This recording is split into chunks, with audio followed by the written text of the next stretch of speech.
mengimplementasikannya untuk project-project web ataupun mobile teman-teman semua. Kembali bersama saya Prawit Hudoro.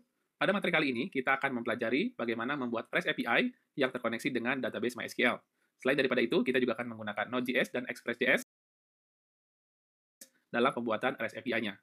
Harapannya, dengan mempelajari materi ini, teman-teman bisa membuat REST API dan bisa mengimplementasikannya untuk project-project web ataupun mobile teman-teman semua. Demikian, selamat mempelajari. Untuk membuat sebuah project dengan menggunakan Express.js, pertama kita perlu membuat sebuah folder di mana project kita akan dibuat. Nah, saya akan menggunakan terminal untuk membuat folder tersebut. Nah, saya sudah masuk di dalam folder saya, kemudian saya akan membuat sebuah project mkdir, yaitu membuat directory baru. Kita beri nama Express MySQL. Nah, setelah foldernya jadi, kita masuk ke folder tersebut. Nah, sekarang kita sudah membuat folder kosong ya. Nah, teman-teman bisa membuat folder ini tidak hanya melalui terminal, tapi juga bisa menggunakan Finder ataupun Explorer di OS kalian masing-masing. Baik, sekarang kita akan buka di VS Code. Nah, ini masih folder kosong. Nah, di VS Code juga kita bisa membuka terminal, tidak hanya aplikasi terpisah. Nah, kita bisa buka terminal, kemudian new terminal. Nah, muncullah terminal di sini, dan kita bisa running instruksi-instruksi yang kita perlukan. Nah, yang pertama kita perlu lakukan adalah menginisialisasi project JavaScript kita. Kita bisa menggunakan yarn init ataupun npm init ya. Nah, kita akan ditanya beberapa pertanyaan singkat, seperti nama project-nya, versi, kemudian deskripsi, entry point.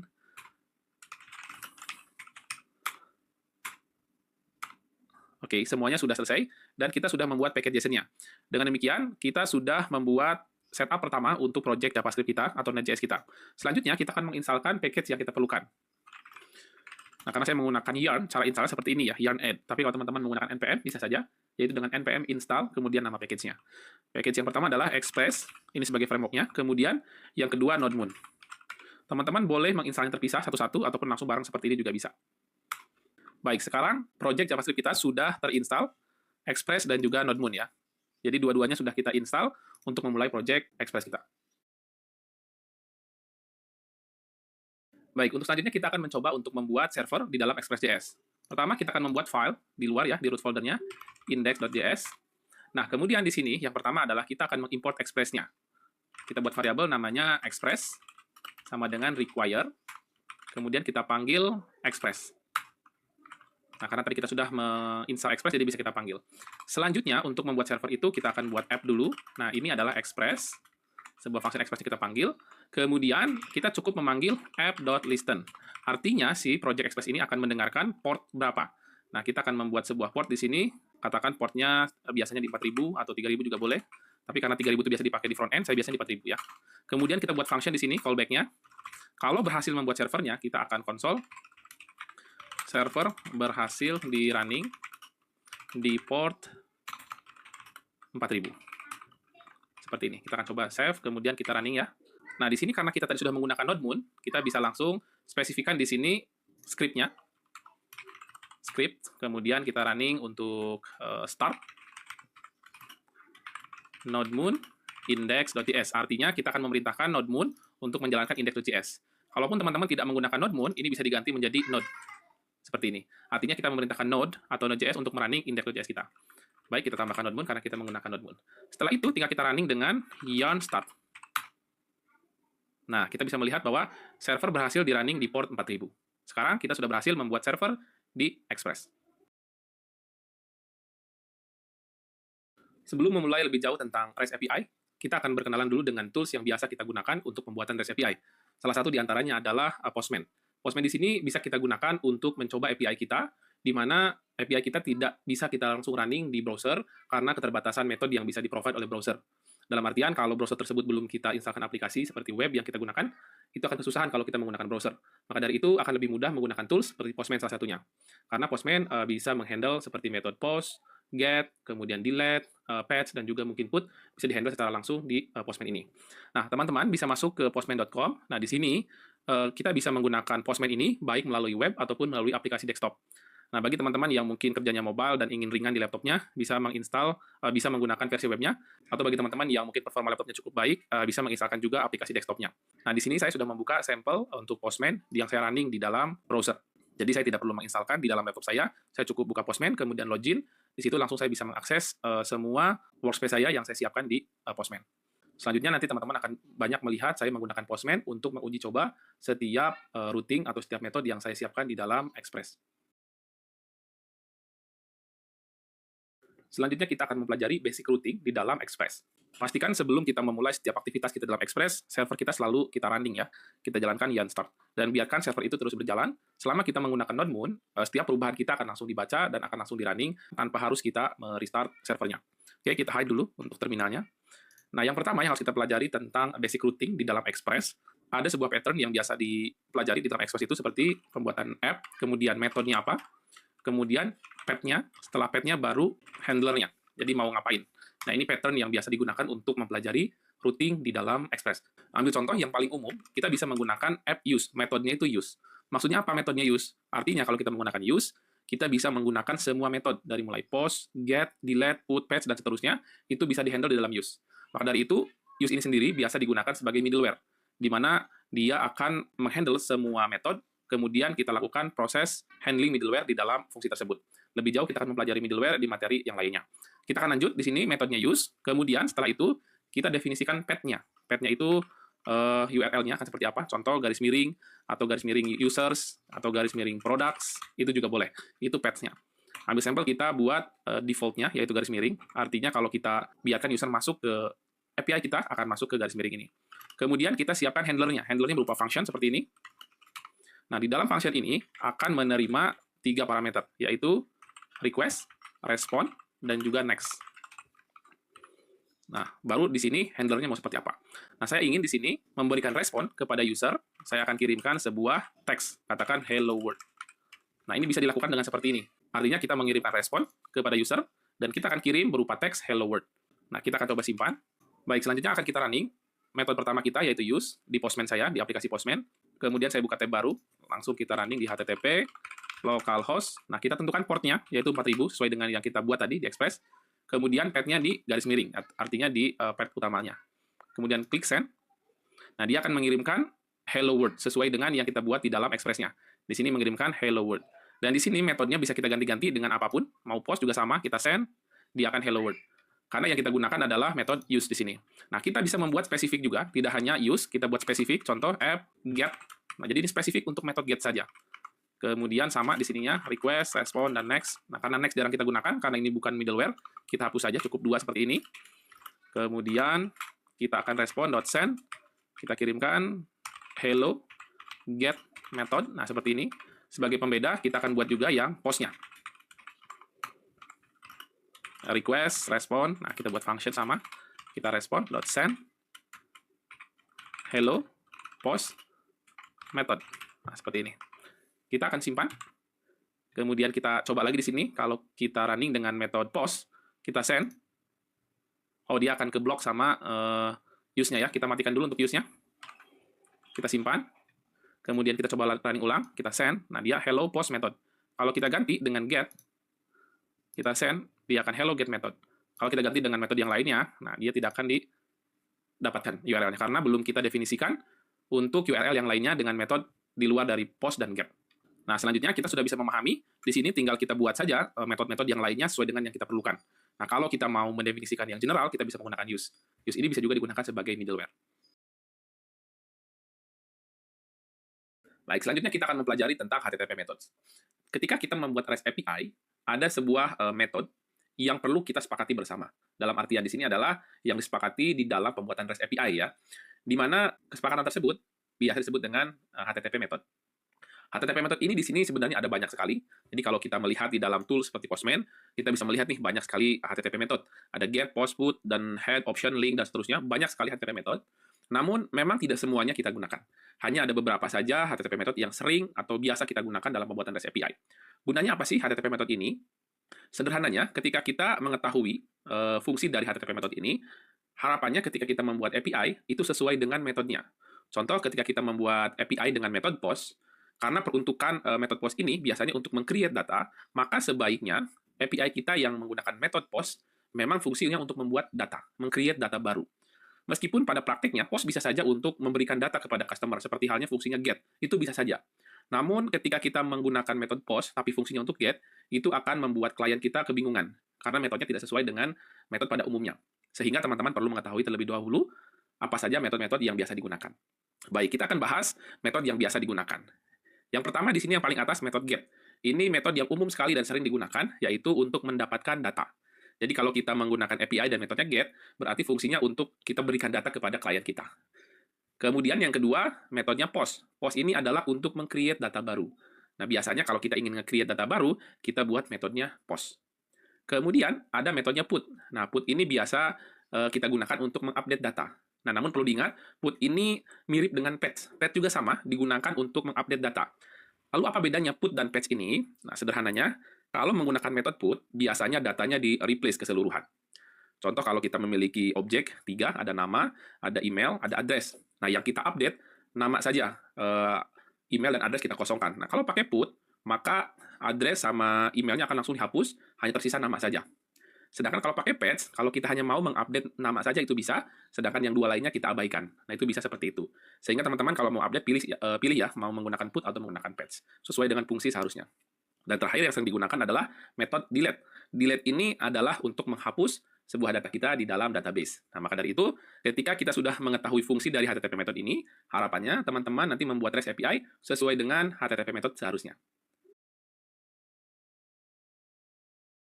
Selanjutnya kita akan mempelajari tentang response yang biasa diberikan di dalam sebuah aplikasi Express.js.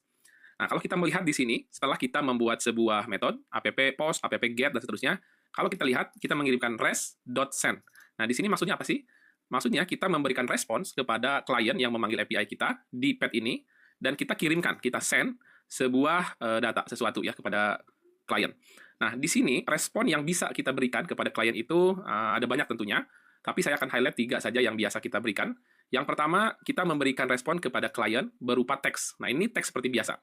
Nah, kalau kita coba running di dalam Postman, nah tadi metodenya get, kemudian kita send, nah kita akan dapat teks, hello get method, dan statusnya 200. Nah, ini kita juga bisa berikan tidak hanya berupa teks, tapi bisa juga kita kirimkan dalam bentuk HTML. Contoh, kita mau H1, kemudian hello world, seperti ini. Kemudian kita simpan, masih sama, kita akan akses ke root path, kita send, dia akan menerima H1.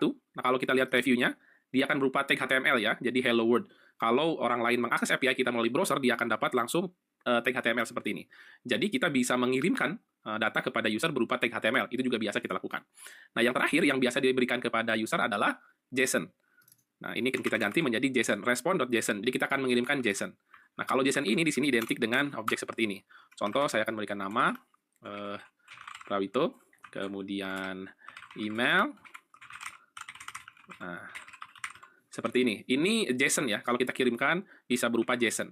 Nah, kalau kita coba send lagi di sini, kita lihat dalam bentuk pretty-nya di sini, nama Prawito, email Prawito Hudoro. Nah, seperti ini. Ini berupa JSON. Nah, yang mau saya highlight adalah respon yang biasa diberikan di dalam REST API biasanya berupa JSON ya untuk saat ini. Meskipun pada API-API yang seperti zaman lalu itu biasa juga dikirim dalam bentuk XML ya. Namun yang akan kita pelajari di sini adalah respon API dalam bentuk JSON karena ini banyak digunakan di REST API saat ini. Nah, sehingga ketika kita mengetahui respon apa yang bisa kita kirimkan kepada user, kita bisa memahami di mana sih sebenarnya beda antara Express.js dalam merender sebuah web atau HTML ataupun menjadi sebuah REST API. Biasanya pembedanya hanya di respon seperti ini saja. Jadi bagi teman-teman yang mempelajari Express, kemudian biasanya Express yang digunakan untuk pembuatan web, jadi ada HTML-nya, ada CSS-nya, biasanya pembedanya nanti di responnya. Nah, karena saya meresponnya JSON, ini biasa digunakan untuk REST API. Nah, demikian tentang respon yang bisa kita kirimkan dari API kepada klien. Baik, sebelum kita melangkah lebih jauh lagi dalam mempelajari tentang Express ataupun REST API ini, kita akan mulai merapikan setara struktur folder di dalam project Express kita. Nah, sebenarnya di sini tidak ada aturan baku dalam mengatur struktur folder di dalam project Express kita. Semua dikembalikan kepada kalian pembuat REST API-nya, jadi tidak ada aturan bakunya. Namun saya di sini akan memberikan contoh bagaimana saya biasa merestruktur folder yang ada di dalam project Express supaya memudahkan kita untuk membacanya, memisahkan file-file sesuai dengan fungsinya masing-masing. Baik, di sini kita akan mulai merapikan. Pertama, biasanya saya memiliki folder spesifik untuk seluruh codingan kita, yaitu di dalam SRC, atau biasa kita sebut dengan source. Nah, di sini semua codingan kita berada di SRC. Artinya, semua perubahan kita biasanya dilakukan di SRC ini. Nah, kalau SRC ini indeks ini dipindahkan kita ke SRC, berarti nanti di paket JSON ini perlu dirubah ya. Jadi SRC garis miring indeks. Kemudian, setelah itu, biasanya saya memiliki folder routes. Nah, routes di sini untuk mengumpulkan semua file-file yang memiliki fungsi routing. Contoh nanti kita punya banyak pet ya, ada users, ada mungkin products, ada mungkin sales, dan seterusnya. Itu akan kita pisah-pisahkan sesuai dengan roots-nya masing-masing. Selain roots, biasanya saya juga punya folder controller. Nah, controller di sini biasanya sebuah fungsi yang kita gunakan di dalam setiap roots-nya. Contoh /users, di situ fungsinya ngapain sih? Nah, fungsi ini akan kita simpan di dalam controller untuk memudahkan kita. Kemudian selain controller juga kita memiliki middleware. Nah, nanti secara spesifik middleware ini akan kita bahas di materi selanjutnya. Kemudian selain middleware, kita juga punya models ya. Models ini biasanya saya gunakan untuk menyimpan fungsi-fungsi call ke database ya. Jadi semua fungsi call ke database saya simpan di dalam models. Kemudian, di mana kita setup ke database-nya, kita akan setup di config. Nah, biasanya saya simpan di situ. Nah, kurang lebih folder inti yang biasanya ada di project REST API Express saya seperti ini. Ada config, controller, middleware, models, dan roots. Sisanya biasanya tergantung dari project-nya. Ada folder-folder lain yang biasa saya buat. Ada mungkin folder validation, ada folder utils, dan lain-lain. Itu akan mengikuti sesuai dengan fungsi di dalam sebuah aplikasi itu nantinya. Namun seminimalnya biasanya saya memiliki folder seperti ini. Nah, kemudian setelah kita memiliki struktur folder seperti ini, kita akan perbaiki nih. Sekarang saya tidak lagi akan mengumpulkan semua metode-metode saya ada di sini, tapi saya akan pisahkan ke dalam folder yang sesuai. Kita akan mulai membuat sampel URL atau pet users ya. Kita akan berikan sampel pet users. Nah, pertama saya akan buat dulu filenya di sini users ya. Kita akan buat users.js. Nah, di sini kita akan membuat sebuah variabel bernama express. Sama kita export express dulu di require dari express. Kemudian di sini kita akan mulai membuat root atau router terserah kita ya. Kita akan membuat express.router. Module exports router. Baik. Nah, selanjutnya di sini kita tinggal membuat sama seperti sebelumnya. Contoh saya mau membuat metode get. Petnya di mana? /users. Contohnya seperti ini. Kemudian di sini request, respon, dan next-nya sama seperti sebelumnya. Nah, kita buat responnya juga sini, respon.json. Mungkin di sini message get user success. Nah, kurang lebih seperti ini untuk membuat routing, di mana saya sudah membuat metode get dengan pet users. Nah, namun kita juga nanti bisa menyederhanakan ini ya, dengan menggroupingnya di halaman atau di file index. Nanti akan kita bahas. Kemudian di sini juga kita membuat sampel yang lain. Contohnya post/users, kemudian sama request, respon, dan next. Nah, lagi-lagi kalau next tidak kita gunakan, cukup dihapus saja. Nah, seperti ini. Kemudian kita buat function respon.json. Nah, kita akan buat message post user success. Nah, kita sudah membuat dua pet API di sini. Kemudian bagaimana cara memanggilnya? Nah, kita bisa masuk ke file index di sini. Kemudian kita akan buat di sini app.use. Nah, kita akan membuat pet user sebenarnya. Nah, nanti user itu semua API yang memanggil pet/users akan masuk ke sini. Karena saya menggunakan use kan, seperti sebelumnya dibahas. Kemudian di sini, yang tadinya biasanya saya memanggil arrow function seperti ini, saya akan ganti memanggil file users di sini. Nah, caranya kita ekspor dulu. Contoh kita ekspor dengan nama users roots seperti ini. Require kita panggil dari /roots _users.js. Seperti ini. Kemudian tinggal kita pakai saja di sini menjadi users roots. Nah, kita sekarang sudah memiliki grouping sebuah pet users. Nah, sehingga kalau sudah memiliki grouping seperti ini, di dalam file users ini sudah tidak perlu lagi ada users lagi. Cukup garis miring seperti ini. Oke, kita akan simpan semuanya. Kemudian akan kita restart servernya, karena tadi ada perubahan struktur folder. Oke, sudah running. Kemudian kita coba di dalam Postman. Nah, di sini, kalau kita manggil get seperti biasa, dia akan respon juga seperti yang sebelumnya. Tapi kalau kita panggil users, nah, kita akan send. Nah, dia akan dapat message get user success. Jadi, dia akan masuk ke dalam roots ini, kemudian akan masuk ke pet router get ini. Kemudian, kalau kita ganti menjadi post, kita send post user success. Nah, berarti sekarang kita sudah memiliki pet dengan struktur folder yang semakin baik lagi. Namun, di sini belum selesai sebenarnya. Biasanya saya pisahkan untuk function di sini. Nah, function di sini itu tidak saya buat di sini, tapi saya simpan di dalam controller. Contoh di controller juga sama, kita akan buat file sama seperti roots-nya, users.js. Nah, selanjutnya di sini, saya biasanya membuat sebuah function sesuai dengan metode yang saya buat tadi di dalam routers. Contoh di sini fungsinya adalah get all users. Nah, fungsinya sama seperti tadi, menerima request dan juga respon. Kemudian kita buat row function. Sama, kita respon.json. Nah, kita responkan. Contoh message-nya, get all user success. Seperti ini. Kemudian kita juga bisa membuat function untuk post-nya. Post-nya itu tadi berarti untuk create new user ya. Kita buat request dan respon. Row function juga sama. Kita respon.json. Buat message, create new user success. Nah, contoh kita sekarang sudah memiliki dua function nih, get user sama create new user. Kemudian setelah itu jangan lupa kita export. Module.exports. Nah, kita export semuanya. Ada get all users, kemudian ada create new user. Nah, setelah kita export, kita akan panggil controller tersebut di dalam routingnya atau roots-nya. Di sini kita akan export dengan nama user controller. Nah, kita akan require, kita import dari folder controller, garis miring users.js. Oke, sekarang kita sudah memiliki variabel ini, kemudian function ini tinggal kita ganti saja. Nah, kita panggil jadi user controller dot get all users. Kemudian yang sama, yang postnya juga kita ganti. Nah, ini kita ganti menjadi user controller dot create new user. Nah, sekarang jadinya kita sudah memiliki Pet API yang rapi sesuai dengan fungsinya. Oke, selanjutnya kita simpan, kemudian kita coba lagi di dalam Postman. User get, kita send. Get all user success. Kemudian kita coba ganti jadi post. Create new user success. Nah, berarti semua fungsi kita sudah berjalan sesuai dengan seharusnya. Nah, sekarang kita sudah memiliki struktur folder yang semakin rapi, yang sudah kita pisahkan sesuai dengan fungsinya masing-masing. Semoga nanti pembuatan REST API kita semakin rapi, semakin mudah lagi di-maintain dengan struktur folder yang lebih baik. Selanjutnya kita akan mempelajari tentang middleware. Nah, middleware ini cukup menarik dan pasti sering kita gunakan di dalam pembuatan REST API. Nah, middleware ini apa sih sebenarnya dan bagaimana atau apa fungsinya di dalam sebuah aplikasi atau REST API? Pertama, middleware ini adalah sebuah fungsi yang mana dia bisa mengakses request kita, response kita, dan juga next kalau di dalam Express. Nah, di dalam fungsi ini, karena dia bisa mengakses request respon kita, maka dia bisa menjalankan fungsi yang kita inginkan. Apapun yang kita inginkan, maka bisa kita lakukan di dalam middleware. Nah, middleware juga biasa kita gunakan sebagai jembatan atau penghubung ya, di mana middleware ini biasanya pasti dilewati ketika request itu masuk. Sehingga di dalam middleware ini bisa kita lakukan pengecekan-pengecekan yang kita inginkan.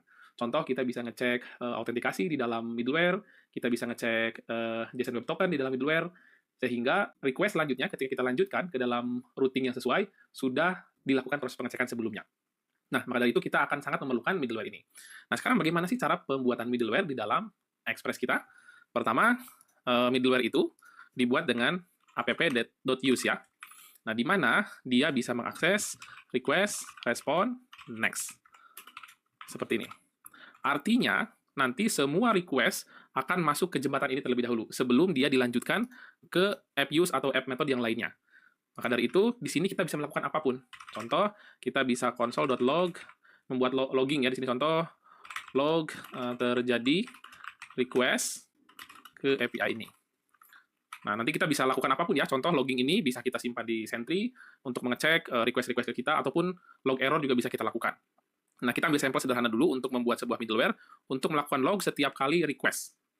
Oke, kita akan coba simpan. Kemudian kita akan buka terminalnya supaya terlihat.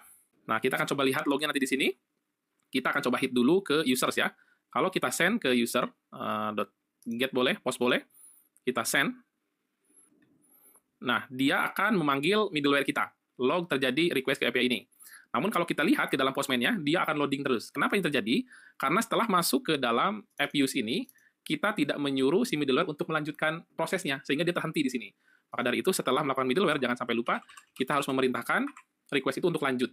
Lanjut kemana? Tentunya lanjut ke line selanjutnya, di sini.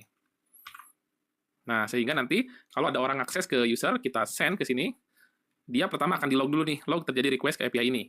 Kemudian baru dilanjutkan next ke line selanjutnya, yaitu mereturn get users. Nah, middleware ini tidak hanya satu, kita bisa membuat middleware lebih dari satu. Dan dia akan berjalan berurutan. Contoh, di sini kita akan membuat juga middleware yang lain. Console.log middleware kedua. Kalau kita simpan, nah kita lakukan hit kemanapun, contoh kita ganti ke root path ke sini, kita send. Nah, dia sama seperti tadi, log terjadi ke request API ini, berarti ke middleware pertama, kemudian dia masuk ke middleware kedua. Karena saya lupa memasukkan next, sehingga dia terhenti juga sama request-nya di sini. Nah, kita tinggal tambahkan saja next. Nah, jadi middleware itu bisa kita panggil berurutan, dan kita bisa punya banyak middleware. Apa saja fungsinya boleh terserah kita. Mau log ketika ada request, mau pengecekan JSON Web Token, atau apapun itu. Nah, setelah kita membuat sampel middleware seperti ini, alangkah lebih baiknya si function middleware ini kita pisahkan ke dalam folder middleware. Contohnya, kita masukkan ini, function, kita cut saja. Kemudian kita buat function di sini, contohnya adalah log.js. Nah, di sini kita akan membuat sebuah log ya. Log request. Nah, ini sebuah function biasa saja, yang mana kita copy paste dari function depan ya, kita paste di sini, fungsinya untuk melakukan log setiap kali ada request. Kita ganti message-nya mungkin atau konsolnya, log request. Nah, kita ingin mendapatkan sebuah request.path. Kita ingin tahu dia melakukan request ke path mana ya. Terjadi request ke path, titik 2. Nah, kita lihat path-nya. Kemudian kalau sudah, jangan lupa kita export modul, export log request. Kita simpan, kemudian kita panggil juga di sini, const middleware log request. Oke, kita import. Ambil dari middleware /logs. Oke, seperti ini. Nah, sebenarnya tidak perlu ada .js ya, cukup seperti ini. Kemudian tinggal kita masukkan saja ke sini, middleware log request. Nah, ini untuk membuat file kita semakin rapi, jadi kita buat di file terpisah. Oke, kalau kita simpan, kemudian kita lakukan hit seperti biasa, kita lakukan hit ke root path-nya, dia akan muncul respon yang sesuai. Namun kalau kita lihat di sini, terjadi request ke path garis miring, artinya ke path utama. Nah, kalau kita ganti coba ke sini, users, kemudian kita lakukan get, send, berhasil, get all user success. Kita lihat nih ada log juga terjadi request ke path/users. Jadi kita bisa meng-capture semua request dengan menggunakan middleware ini. Nah, selanjutnya teman-teman bisa mengembangkan fungsi dari middleware ini ke mana saja sesuai dengan keperluan teman-teman semua. Selanjutnya kita akan mempelajari bagaimana membuat sebuah CRUD di dalam REST API. Tentunya kita akan mulai dulu supaya lebih mudah dengan CRUD yang bersifat dummy, jadi belum terkoneksi dengan MySQL kita atau database kita. Kita akan awali dengan create. Nah, create itu adalah sebuah metode untuk menyimpan data ke dalam aplikasi kita melalui metode POST. Nah, oke, kita akan mulai pertama dengan menggunakan path users sebagai sampelnya. Oke, kita akan masuk, kita mungkin hapus dulu ya yang tidak kita gunakan supaya lebih enak dilihatnya. Nah, seperti ini. Kita akan masuk ke user roots di sini. Tentu akan kita mulai dengan create ya. Nah, ini create. Dengan metodenya post. Supaya enak kita pindahkan dua ini ke atas ya. Yang paling pertama kita buat create. Nah, di dalam create ini tentu kita akan memerlukan input dari user yang menggunakan API kita. Nah, input dari user ini biasa disebut dengan request body. Request body ini didapat dari mana? Tentu dikirimkan oleh user. Nah, cara men-setup supaya kita bisa menerima request body, karena biasanya REST API itu request body-nya berupa JSON ya. Jadi kita akan buat middleware juga nih di depan sini. Kita akan buat middleware, di mana middleware ini mengizinkan request body berupa JSON. Karena kalau tanpa middleware ini, tentunya request body berupa JSON tidak bisa kita terima. Kita buat sampelnya dulu, kita simpan dulu di sini. Nah, sekarang kita masuk ke create user, kemudian kita akan coba console.log request.body. Nah, kita tidak menggunakan middleware apapun nih, tapi kita coba langsung console request body-nya. Kita munculkan terminalnya. Nah, kita akan coba console request body-nya, apakah bisa muncul atau tidak. Nah, kita akan masuk ke path users, kemudian metodenya post. Kita akan coba kirimkan request body. Nah, ini request body, kemudian kita pilih row. Kemudian row ini kita ganti teksnya menjadi JSON. Artinya saya akan coba mengirimkan JSON, name, kemudian kita buat email, kemudian terakhir kita coba address kali ya. Nah, kita memiliki JSON, name, email, dan address. Kita akan coba send. Create new user-nya berhasil. Kita coba ngirimkan body. Apakah dia bisa membaca? Ternyata tidak. Jadi undefined. Request.body-nya tidak terbaca. Kenapa tidak terbaca? Karena kita belum mengizinkan request body berupa JSON. Supaya diizinkan, kita perlu membuat middleware di sini. Nah, sama pembuatan middleware, caranya di sini, app.use. Nah, kita ingin membuat nanti middleware untuk mengizinkan request body berupa JSON. Caranya, kita akan menggunakan express.json. Nah, artinya middleware ini mengizinkan semua request body berupa JSON. Kalau kita simpan, kemudian kita coba hit ulang untuk post users-nya, kita send. Nah, berhasil untuk post-nya, dan kita bisa melihat request body-nya di sini muncul ya. Tadi yang kita buat nih console log request body, dan sekarang muncul ada name, email, dan address sebagai request body-nya. Nah, selanjutnya mungkin kita bisa menjadikan request body tersebut sebagai respon kita ke user. Contohnya kita kirimkan data berupa request.body. Nah, kita simpan. Sehingga kalau sekarang kita send di sini, nah create new user, sukses, dan ada datanya, name-nya siapa, email, address. Jadi kalau saya ganti di sini, mungkin seperti ini, kemudian kita send, responnya juga akan berubah sesuai dengan request body yang kita kirimkan. Nah, sekarang kita sudah berhasil membuat CRUD dummy yang pertama, yaitu create dengan metode post. Selanjutnya, kita akan membahas tentang read di dalam CRUD dummy kita. Read itu biasanya kita gunakan dengan metode get ya. Read di sini artinya kita akan membaca atau mengambil data dari database kita. Namun, karena ini masih dummy, di dalam get all user ini, kita akan coba membuat sampel dummy ya, dummy data, di mana kita akan buat name, Prawito, kemudian email, @gmail.com, kemudian address. Nah, ini dummy data. Nantinya, si data ini akan kita dapatkan dari MySQL kita atau database kita. Namun, karena sekarang masih dummy, kita buat dalam bentuk variabel saja dulu. Nah, di sini kita akan coba return-kan datanya. Oke, kita simpan. Nah, kita kembali ke Postman, kita ganti metodenya menjadi get. Kemudian, nah kalau ini tidak perlu ada request body ya, karena ini get. Kita get di sini, kita send. Nah, get all user berhasil dan dapat data, name, Prawito, email, address, dan seterusnya. Nah, sekarang kita sudah berhasil membuat metode get atau read di dalam dummy CRUD kita. Baik, sekarang kita sudah memiliki create, read, dan selanjutnya tinggal kita buat update ya. Update ini kita akan menggunakan metode patch. Bisa saja kita menggunakan metode put, namun pada case kali ini kita akan coba menggunakan patch. Sama, untuk membuat metodenya, kita buat router dulu, kemudian kita buat patch. Nah, kemudian kita tentukan URL-nya mau kemana. Nah, menariknya, kalau untuk update itu, biasanya kita memerlukan ID spesifik. Kenapa ID spesifik? Karena kita akan mencari nanti ID mana yang akan kita update datanya. Nah, di sini, di dalam sampel yang sudah kita buat tadi, di dummy data, baiknya kita tambahkan di sini ID. ID-nya contoh di sini string ya, 1 contohnya. Nah, nanti kita akan cari di dalam database kita menggunakan query ID 1. Kemudian setelah ketemu ID 1, kita akan update datanya. Sehingga path-nya juga agak lain dengan create dan read tadi. Kita akan buat path-nya itu support untuk memasukkan ID spesifik. Nah, caranya kita bisa menambahkan yang namanya params. Params itu bisa didapat dengan titik 2 ya. Titik 2, kemudian paramsnya mau kita beri nama apa? Contoh saya mau memberikan nama ID. Boleh juga dibuat dengan lebih jelas, mungkin ID user, seperti ini juga boleh. Nah, tapi saya cukup dengan ID saja. Kemudian, sisanya sama, kita akan membuat controller juga di dalam user controller ini. Nanti, setelah saya memiliki get all user, kemudian create new user, kita akan buat juga function yang lain. Namanya mungkin update user. Sama, akan menerima request dan respon. Nah, di sini apa yang akan kita lakukan? Pertama, kita akan membaca, atau akan kita konsol dulu, .log request paramsnya. Tadi kan kita mengirimkan params ID ya. Kita akan coba konsol, dapat nggak ya paramsnya?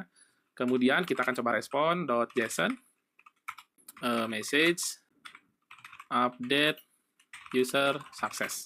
Nah, ini dummy seperti ini. Kemudian jangan lupa kita ekspor juga ini. Update user. Setelah kita punya fungsinya, kita tinggal panggil saja di sini user controller update user. Nah, sekarang cara penggunaan API-nya juga agak lain, path-nya. Kita perlu menambahkan ID. Kita masuk ke Postman. Nah, supaya nanti kita tidak berganti-ganti lagi metode di sini, kita akan buat tab yang sama. Di sini, kita panggil ke HTTP localhost 4000 juga sama. Nah, ini ke users. Nah, hanya saja setelah users, kita tambahkan garis miring, ID-nya berapa. Nah, contoh ID-nya kita buat acak seperti ini. Nah, metodenya jangan lupa kita ganti menjadi patch. Kalau sudah, coba kita hit. Update user sukses. Nah, kita lihat di konsolnya. Nah, kita bisa dapat nih ID-nya 234234. Nah, jadi kita dapat di dalam fungsi ini request paramsnya. Jadi kita sudah dapat paramsnya. Nah, ini biasanya saya d_string. Jadi cons saya ingin dapatkan ID, didapat dari mana? Dapat dari request.params. Nah, ID ini dapat dari mana sih? ID ini sesuai dengan apa yang kita tulis di dalam sini. Kalau ini kita ganti menjadi ID user, berarti di dalam sini juga perlu kita ganti menjadi ID user seperti ini. Nah, sekarang kalau kita log ID user-nya, ID user, nah kita simpan semuanya.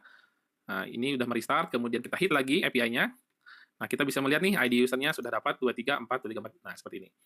Nah, nantinya ini akan lakukan query ke backend untuk mendapatkan ID user ini, kemudian ID user ini akan kita update dengan sebuah data.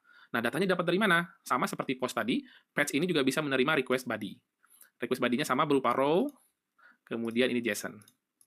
Nah, jadi datanya mau kita update. Name-nya sekarang kita update jadi Udoro. Kemudian emailnya kita ganti menjadi udoro@gmail.com. Nah, karena ini patch, kita tidak perlu memasukkan address juga bisa. Jadi nanti dia akan mengganti name dan emailnya saja. Addressnya nggak akan keganti.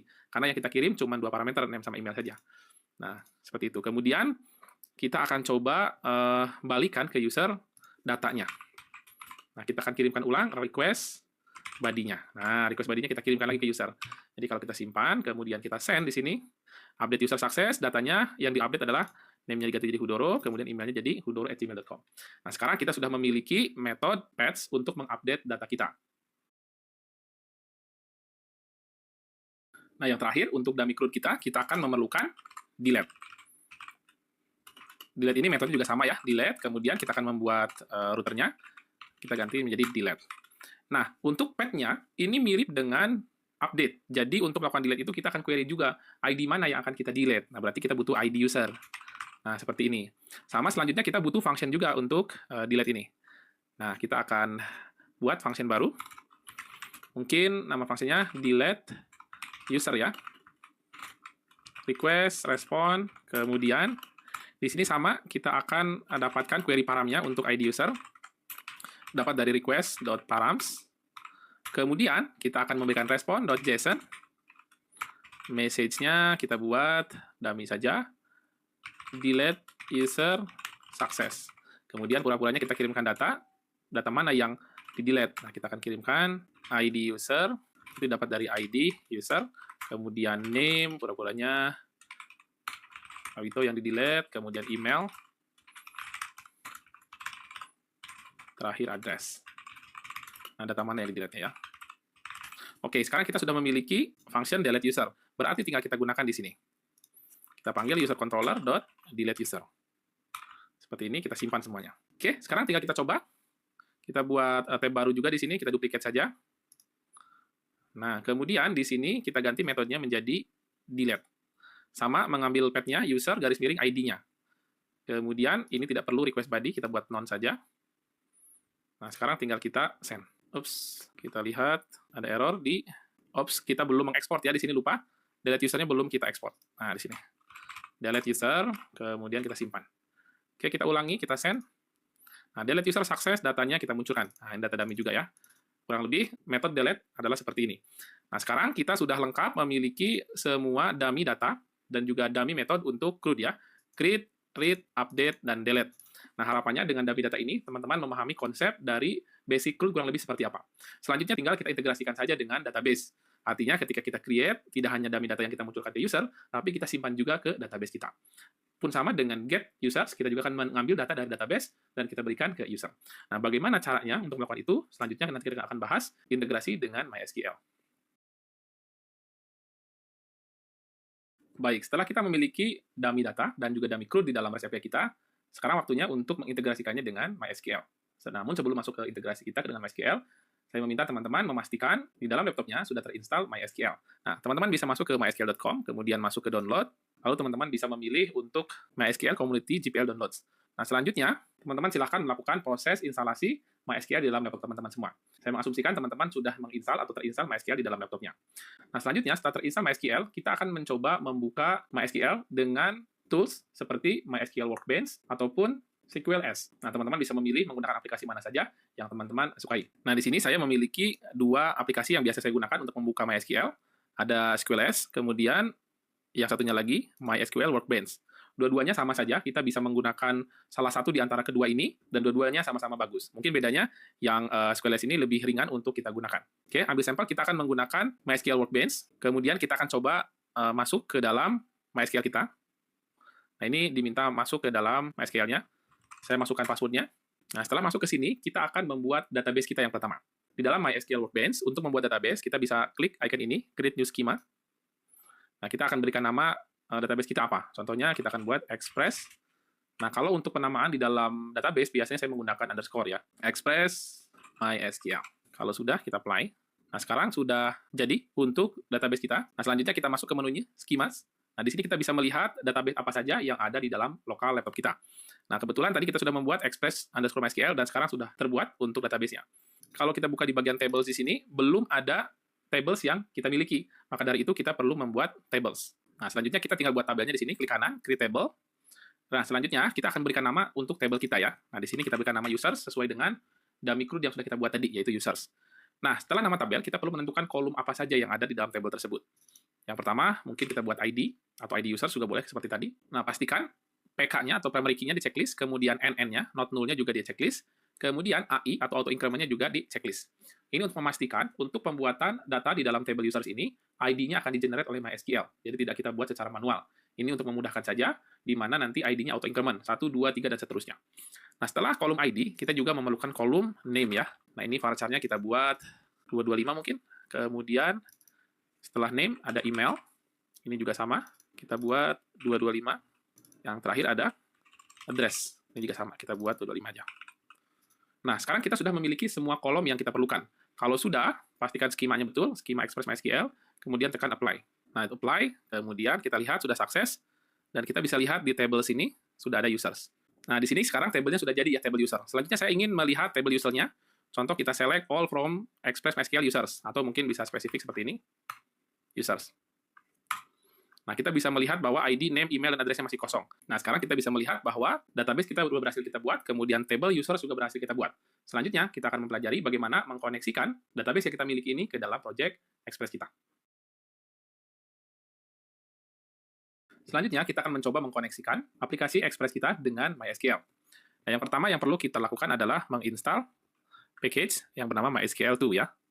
Kita buat di sini, yarn add MySQL2. Oke, setelah terinstall, kita bisa membuka dokumentasi dari MySQL2. Nah, ini bisa diakses di sini, MySQL2. Kemudian kita bisa membuat koneksi pertama kita ya. Kita bisa menggunakan query seperti ini. Namun saya biasa menggunakan connection pool ya. Dengan manfaatnya bisa dijelaskan di sini. Oke, kita akan coba membuat sampel yang seperti ini. Kita akan membuat connection pool terlebih dahulu. Kemudian kita export di sini. MySQL require MySQL2 ya. Kemudian kita buat pool. Kita buat di sini saja. Nah, saya biasanya membuat namanya DB pool ya. Seperti ini. MySQL create pool, di mana kita perlu menentukan hostnya di mana. Host itu adalah IP kita, dan sekarang kita menggunakan localhost. Kemudian user dari database tersebut. Nah, saya usernya adalah root.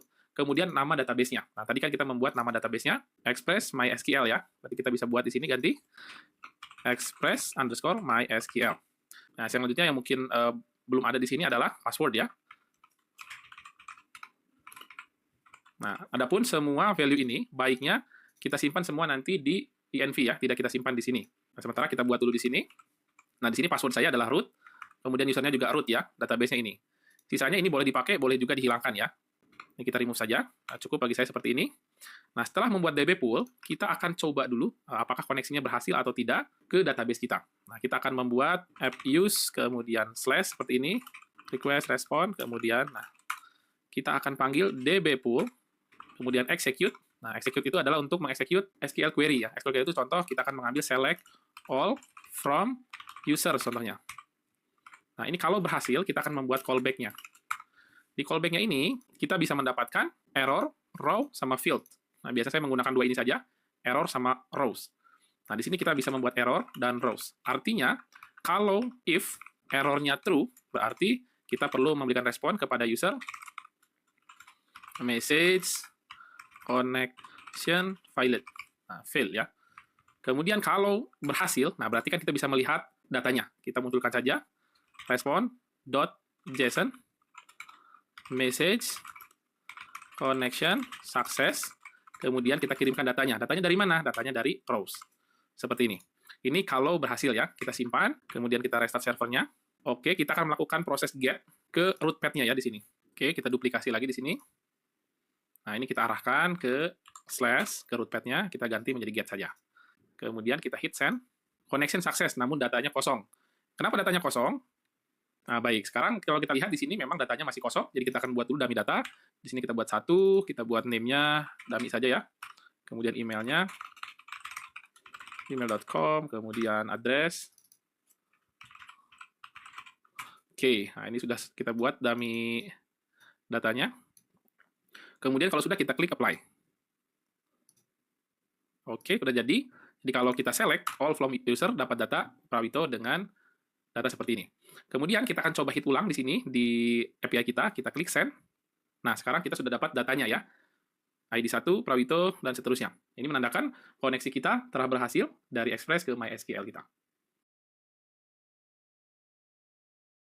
Setelah kita berhasil melakukan koneksi ke database MySQL kita, selanjutnya kita akan merapikan koneksi database ini sesuai dengan struktur folder yang kita miliki. Nah, kita akan pindahkan nih MySQL ini dengan DB pool-nya. Kita akan cut, kita pindahkan ke folder config di sini. Kita akan buat file baru dengan nama database ya. Nah, kita paste di sini. Nah, saya sekarang memiliki konfigurasi database-nya. Kita buat DB pool, kemudian kita akan ekspor modul exports. Nah, di sini karena DB pool ini bersifat asinkronus, berarti cara ekspornya adalah dbpool.promise. Nah, seperti ini. Nah, setelah kita menyimpan konfigurasinya, selanjutnya, nah ini kita hapus. Untuk pemanggilan query seperti ini, saya tidak akan sarankan langsung di dalam controllernya, tapi saya akan membuat di dalam sebuah models. Nah, model di sini biasanya saya akan buat sesuai dengan nama table yang saya miliki. Contoh tadi saya memiliki nama table users, berarti di sini saya akan buatkan juga nama filenya users.js. Nah, di sini sebuah function biasa saja. Contoh kita memiliki function untuk get all users. Nah, di sini function ini untuk melakukan query. Nah, cara query-nya gimana? Kurang lebih seperti ini. Seperti yang tadi, db pool, execute, dan seterusnya. db pool berarti diimport dari mana? Nah, kita import untuk db pool, itu dari config database. Nah, sekarang kita sudah import db pool-nya. Kemudian, karena nanti yang menggunakannya ini bukan secara langsung models di sini, berarti saya akan perbaiki ini menjadi return sesuatu. Apa yang di-return? Yang di-return adalah db pool ini.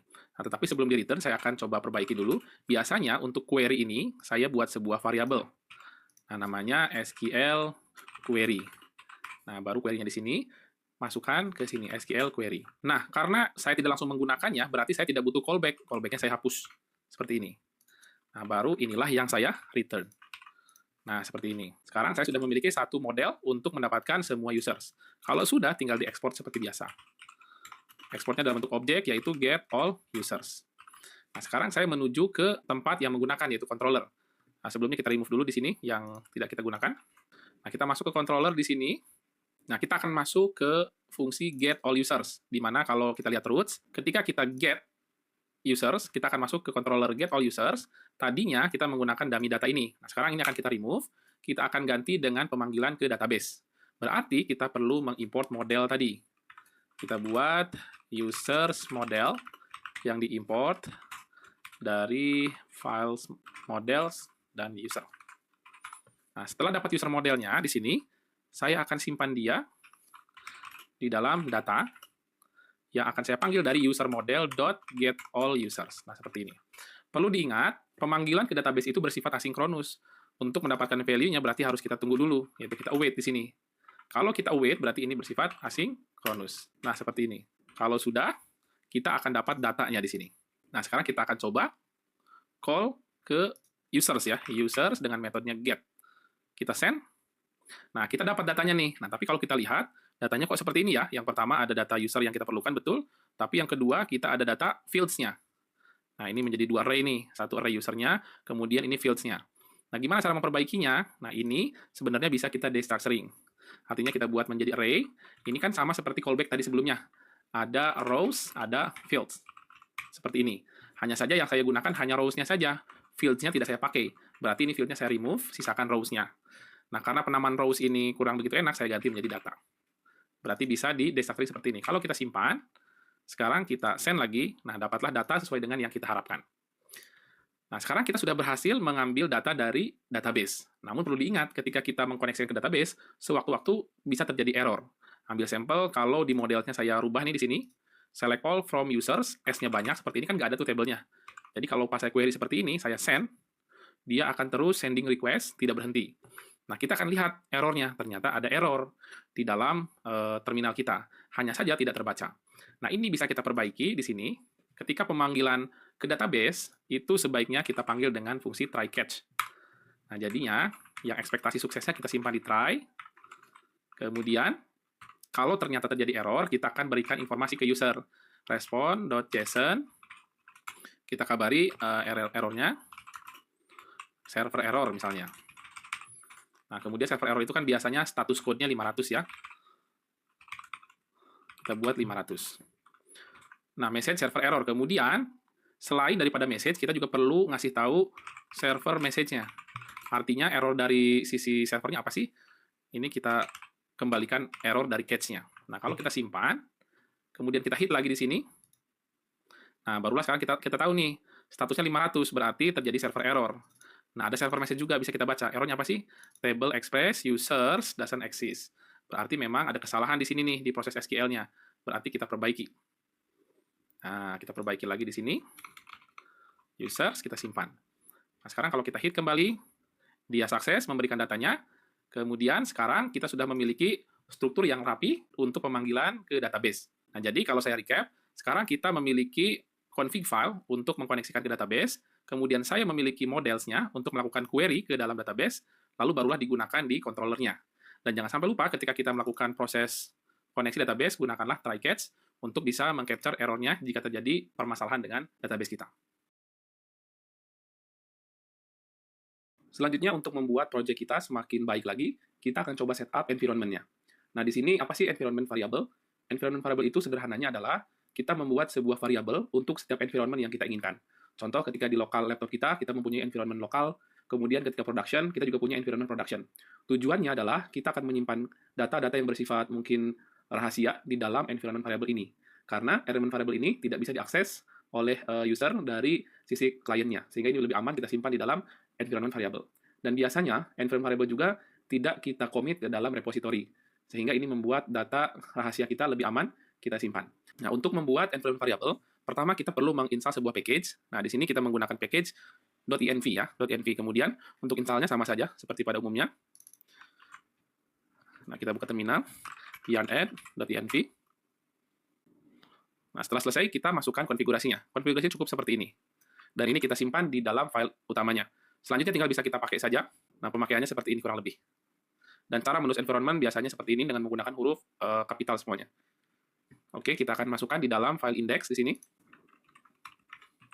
Oke, kita minimize dulu untuk terminalnya. Selanjutnya kita akan membuat file .env. Nah, dengan memiliki .env ini, kita akan menyimpan semua data secretnya di sini. Contoh yang pertama, mungkin kita akan menyimpan portnya. Portnya akan kita buat dinamis dari .env. Port sama dengan, nanti kita masukkan di sini. Kemudian yang akan kita simpan lagi adalah di database di sini. Nah, ini tidak bagus ya kita simpan langsung di codingan seperti ini, karena ini bisa disimpan ke dalam repository, ini kurang bagus. Nah, ini akan kita pindahkan semuanya ke env. Pertama, db host, kita simpan, kemudian db username, kemudian db password, dan terakhir database-nya. db password, kemudian db name. Nah, biasanya seperti ini. Oops, passwordnya bukan ini ya, passwordnya root. Oke, selain itu kita bisa menyimpan yang lainnya, mungkin seperti token Google atau yang lainnya. Untuk sementara kita butuh ini dulu, kemudian cara pakainya kita langsung pakai saja di sini. Contohnya kita membuat variabel, nah di sini aja biar rapi. Kita akan buat const port sama dengan proses, nah .env, nama variabel di env-nya, contoh port di sini. Nah, berarti tinggal kita pakai seperti ini. Kalau semisal tidak terbaca, kita akan set default di 4000 atau di 5000 deh supaya beda. Nah, kita simpan, kemudian ini port kita ganti jadi port. Nah, ini kita buat dinamis. Nah, akhirnya kita ganti jadi backtick. Seperti ini, kemudian kita ganti menjadi port. Nah, oke. Kalau sudah kita simpan untuk portnya, kemudian yang database-nya kita ganti juga. Ini kita ganti jadi process.env.db apa tadi? Host. Kemudian yang lainnya kita ganti juga. Ini db username, db password, terakhir db name. Nah, sekarang kita sudah memiliki data-data kredensial yang lebih aman kita simpan di .env. Setelah itu coba kita running. Nah, kita bisa melihat nih server berhasil di running di port 4000. Kalau kita lihat di sini port 4000 itu berdasarkan konsol yang ada di bawah sini. Port 4000, portnya ambil dari env. Berarti env kita sudah berjalan. Nah, selanjutnya untuk memastikan env ini nggak kekirim ke Git, kita akan masukkan ini ke Git ignore. .env ini tidak boleh masuk ke dalam Git atau repository kita. Oke, nah biasanya yang masuk ke dalam repository itu kita buat sampelnya. .env example. Nah, seperti ini. Kalau ini boleh kita masukkan ke dalam Git seperti ini. Karena ini hanya sampel saja. Kemudian ini kita isi bebas supaya aman seperti ini, biar mereka mengisi ya kalau yang memerlukan. Nah, seperti ini. Baru inilah yang disimpan ke dalam repository env example. Baik, kalau sudah kita akan coba di Postman apakah masih berjalan dengan baik atau tidak. Nah, kita akan coba dengan metode get yang sebelumnya. Kita coba hit. Oke, dan kita dapat datanya. Get all user success, datanya kita temukan. Berarti sekarang konfigurasinya sudah menggunakan INV, kemudian kita menggunakan INV ini sebagai tempat menyimpan data-data secret kita supaya lebih aman. Selanjutnya kita akan mengimplementasikan materi CRUD yang statik sebelumnya, dan kita akan ganti menggunakan MySQL. Nah, kalau kita masuk ke dalam routes, kita sudah memiliki CRUD-nya di sini, dan kita akan mulai ganti satu persatu, dimulai dari create new user. Nah, saat ini, create new user masih bersifat dummy, dia belum menyimpan apapun di dalam database, kita akan coba simpan ke dalam database. Nah, untuk memulai itu, kita akan membuat model terlebih dahulu untuk menyimpannya ke dalam MySQL. Nah, kita buat di model di sini, yang baru kita miliki baru model untuk get all user. Nah, kita akan simpan model baru, const, mungkin create new user nama modelnya. Oke, di sini ngapain? Sama, kita akan membuat SQL query. Nah, bedanya SQL query kali ini untuk menyimpan data ke MySQL. Berarti insert into, nah, akan kita simpan kemana tabelnya? Tabel users. Apa yang akan kita insert? Kolomnya kita sebutkan. Ada kolom, kalau kita lihat ke MySQL, kita punya kolom name, email, dan juga address. ID kita biarkan saja, karena dia auto increment dan juga primary key. Berarti di sini ada name, ada email, dan juga ada address ya. Kalau sudah, kita isi dengan value apa? Nah, value ini bersesuaian dengan urutan yang kita tulis di sini. Kalau name, berarti saya mau name-nya apa di sini. Pakai string ya, jangan sampai lupa. Contoh name-nya Azami mungkin, gitu, seperti ini. Nah, ini ada error karena sama-sama petik ya. Ini kita ganti jadi backtick. Kita ganti jadi backtick seperti ini. Oke, ini ada Azami, kemudian emailnya @gmail.com, kemudian address-nya ada di Jakarta contohnya. Nah, kita sudah punya pola untuk menyimpan ke MySQL. Nah, kita rapihkan supaya enak dilihat. Value-nya kita enter saja. Insert-nya kita tab biar lurus. Nah, nanti value yang kita buat di sini, ini akan kita kirimkan dari request body. Berarti kita nanti akan memerlukan request body di sini. Nah, di sini akan kita ambil value-nya dari body.name contohnya. Kemudian ini didapatkan dari body.email ya. Body.email. Yang terakhir di sini kita dapatkan dari body.address. Nah, kita sudah memiliki data yang dinamis dari request body yang dikirimkan user. Selanjutnya, sama seperti sebelumnya, di sini tinggal kita return saja, dbpool, execute, SQL query. Nah, mudah sekali. Yang penting kita paham tentang query di MySQL. Nah, untuk eksekusi fungsinya sangat mudah. Jangan lupa ini kita ekspor juga. Nah, kalau sudah, kita simpan dan kembali ke dalam controller yang kita perlukan. Nah, di create new user ini, nah kita akan dapat body kan ya. Kita dapat, katakan body payload, dapatkan dari request.body. Atau mungkin kalau mau di desacring juga boleh, kita dapat body dari request. Nah, seperti ini juga bisa. Kemudian, kita akan panggil try catch. Kenapa try catch? Karena kita akan melakukan call ke database. Jadi kalau ada error, kita bisa simpan dia di dalam catch, dan kita balikan error ke usernya. Nah, yang dilakukan di try ini, kita akan wait, kita akan tunggu, kemudian kita akan panggil user model ya. Kita create new user. Nah, kita panggil fungsi atau model yang tadi kita buat. Model yang kita buat tadi butuh body. Nah, body-nya masukin ke sini. Yang mana body itu ada name, ada email, dan juga address. Setelah itu, nah jangan sampai lupa ini await, berarti kita tambahkan asing di sini ya. Oke, kalau sudah, request body-nya bisa kita hapus. Kemudian try catch. Nah, kalau berhasil, yang ini kita pindahkan ke atas. Kalau berhasil, res.json, create new user success. Kemudian kita kirimkan request body-nya atau body-nya saja kita kirimkan. Kalau gagal, kita akan kirimkan sama seperti sebelumnya. Nah, ini res.statusnya kita bikin 500. Server error, kita munculkan errornya kenapa. Nah, kalau ini nyimpannya gagal. Kita coba simpan dan kita akan coba ya. Nah, kita coba di Postman, kita buat datanya Azami, kemudian ini ganti juga. Tinggalnya di Semarang mungkin ya. Kita akan coba hit. Nah, create new user success. Apa yang disimpan? Azami, kemudian address-nya ini. Kita lihat di MySQL database-nya. Nah, ternyata kesimpan ya. azami@gmail.com, kemudian address-nya di Semarang. Nah, untuk ID-nya dia auto increment. Kenapa mulai dari 4? Karena tadi saya sebelumnya coba-coba terlebih dahulu. Akhirnya dimulai dari 4 untuk data yang kedua. Kita coba sampel yang lain. John Doe. Ini juga kita simpan John Doe. Tinggalnya di Aceh. Kita hit lagi send. Create new user success. Nah, kita coba query lagi di sini. Nah, kita dapat datanya johndoe@gmail.com. Oke, berarti create new user ke dalam MySQL sudah berhasil. Baik, selanjutnya kita akan implementasi untuk read dan update. Nah, kalau kita lihat untuk read ini, sudah kita implementasikan di materi sebelumnya, sehingga mungkin ini kita skip untuk read-nya karena sudah ada. Nah, kita akan lanjut untuk update-nya ya. Update itu untuk patch. Di sini kita belum punya untuk modelnya, jadi kita masuk dulu ke controller. Nah, kalau kita lihat di update user, kita belum punya model untuk mengupdate datanya di dalam table. Sekarang kita buat dulu modelsnya. Nah, mungkin kita buat di sini const update user. Sama yang diperlukan juga pasti akan ada body. Nah, selain body, kita juga perlu ID user. Nah, jadi nanti akan mengirimkan dua parameter ya. Nah, di sini ngapain? Sama kita buat SQL query. SQL query untuk update itu adalah update, nama tabelnya update users. Kemudian kita set, nah apa yang mau diupdate? Nah, contoh saya mau ngupdate name, value-nya apa? Nah, contohnya Hudoro, mungkin seperti ini. Kemudian apalagi tambahin koma ya. Contoh saya mau ngupdate juga emailnya. Emailnya saya ganti jadi hudoro@gmail.com. Kemudian address-nya saya ganti jadi Yogyakarta. Nah, seperti ini. Tambahkan where. Where itu untuk mencari siapa yang mau diupdate. Nah, kita spesifikan ID-nya. Where ID sama dengan, nah karena dia integer, kita boleh masukkan langsung ID-nya berapa. 1 contohnya seperti ini. Nah, kita enter dulu biar rapi, biar enak bacanya. Kemudian set-nya juga kita enter. Nah, seperti ini.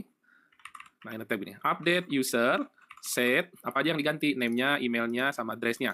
Kemudian where apa? Where ID sama dengan 1. Yogyakartanya kurang ketik ya. Kita siapkan dulu ketiknya. Kemudian, ini kita hapus ketiknya. Oke, kita mulai dengan mengganti dummy ini menggunakan body, request body dari usernya ya. Kita akan ganti dia jadi body.name. Ini juga sama kita ganti. Jadi body.email. Terakhir kita ganti body.address. Nah, sudah. Setelah kita ganti ini, selanjutnya ID-nya yang kita ganti. Where ID sama dengan ID user. Nah, jadi sekarang kita sudah memiliki SQL query-nya. Sama, selanjutnya tinggal return saja. dbpool, execute, SQL query. Nah, semuanya sama kecuali query-nya saja. Nah, kalau sudah seperti ini, kita akan kembali lagi. Oh, jangan lupa diekspor ya. Diekspor. Kemudian kita kembali lagi ke controllernya. Di update ini sama juga, kita akan menyiapkan const body-nya diambil dari request. Nah, selanjutnya kita akan try catch juga sama. Kemudian kita lakukan await lagi yang kita panggil dari user model dot update user. Nah, di sini jangan lupa kita kirimkan body dan juga ID usernya. Nah, ini karena await, jangan lupa tambahkan asing. Nah, selesai. Kalau berhasil, kita masukkan ini. Nah, datanya, request body-nya kita balikan ke dalam, atau ke usernya kita balikan. Nah, kalau kita mau masukkan ID usernya, boleh juga. Ini kita ganti jadi objek seperti ini. Contohnya kita masukkan ID sama dengan ID user. Seperti ini, koma, body. Body-nya kita spread supaya muncul semuanya. ID, email, name, dan seterusnya. Oke, update user sukses. Kalau error, sama seperti sebelumnya, kita copy saja yang ini. Nah, kalau sudah masukkan ke sini, konsolnya kita hapus. Sudah, kita akan coba, kita simpan, masuk ke update user, kita coba di Postman ya. Nah, ini hampir sama dengan ini, kita duplicate saja. Kita ganti metodenya jadi patch. Kemudian bodinya. Nah, ini kita akan sasar ID yang mana? Kita contoh mau update yang Prawito nih, ID-nya 1. Kemudian kita ganti namanya jadi Prawito Hudoro, name-nya juga kita perbaiki, address juga kita ganti. Nah, di sini user slash ID-nya 1. Kemudian ini kita ganti jadi Prawito Hudoro. Ini kita ganti juga emailnya. Terakhir, lokasinya kita ganti jadi Yogyakarta. Oke, kalau sudah coba kita send. Update user sukses, ID yang dirubah ini, namanya jadi yang ini yang terbaru. Kita lihat di sini, kita enter query-nya. Nah, sekarang sudah berubah, ID 1, Prawito Hudoro, ID emailnya berubah, address-nya juga berubah. Dan demikian, proses update user berhasil kita lakukan. Nah, untuk yang terakhir, kita akan coba untuk melakukan delete di dalam database MySQL kita. Nah, kita masuk ke controller, sama kita cek, di sini delete-nya belum melakukan eksekusi ke dalam database, sehingga kita perlu membuat modelnya dulu. Nah, mungkin ini kita akan buat function namanya delete user ya. Nah, kalau di delete user ini, yang kita perlukan hanya ID user. Nah, berarti kita siapkan ID usernya, function-nya, kemudian sama kita buat SQL query. Kalau SQL query untuk delete itu mudah saja, tinggal kita lakukan delete from, nama tabelnya apa? Users, where, nah kita gunakan where, ID sama dengan ID user. Nah, seperti ini aja cukup. Kemudian lanjut ke return dbpool.execute SQL query. Jangan lupa diekspor juga, delete user. Nah, kita sudah punya sekarang untuk delete usernya, tinggal kita pakai di controllernya sini. Sama di sini kita akan buat try catch juga. Di dalam try-nya kita akan panggil await user model.delete user. Kemudian kita kirimkan ID usernya. Nah, seperti ini. Await jangan lupa kita sandingkan dengan asing ya. Kalau sudah, kalau berhasil, nah dia akan kirim ini. Nah, kalau berhasil akan kirim ini. Biasanya kalau delete itu tidak mengirimkan data apapun ya, jadi datanya kosong. Kita kosongkan saja ini. 0 aja. Oke, kalau sudah, kalau error juga sama, kita akan kirimkan ini. Statusnya 500. Oke, kalau sudah kita simpan dan kita coba ya. Nah, kita akan coba remove untuk John Doe-nya yang ID-nya 5. Hampir sama dengan patch, kita akan duplicate saja. ID-nya kita ganti jadi 5. Kemudian body-nya kita kosongkan saja karena tidak perlu body.